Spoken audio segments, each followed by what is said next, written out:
চলুন এই ভিডিওতে বাংলাদেশের বাজারে সেরা 5টি নেকেড স্পোর্টস বাইক দেখে আসা যাক। পঞ্চম অবস্থানে থাকবে Honda CB 150R street fire. 16.7 horse power এবং 13.8 নিউটন মিটার টর্কের এই বাইকটি কিনতে আপনার খরচ হবে 4,70,000 টাকা। এরপর থাকবে বাজাজ পালসার N250। এই বাইকটি বাংলাদেশের বাজারের একমাত্র 250 সিসি সেগমেন্টের বাইক, আর এই বাইকটির বর্তমান বাজার মূল্য 3,39,000 টাকা। তৃতীয় অবস্থানে থাকবে KTM ডিউক 125।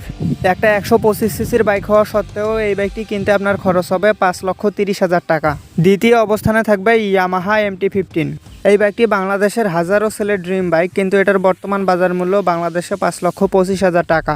সর্বশেষ প্রথম অবস্থানে থাকবে Honda CB 150R street star by X motion. 19.7 horse power এবং 13.6 নিউটন মিটার টর্কের এই বাইকটি বাংলাদেশের বাজারের সবচেয়ে দামি বাইকও বটে, কারণ বাংলাদেশের বাজারে এই বাইকটির বর্তমান বাজার মূল্য 7,55,000 টাকা। এরকমই বাইক রিলেটেড ভিডিও পাওয়ার জন্য চ্যানেলটি সাবস্ক্রাইব করুন।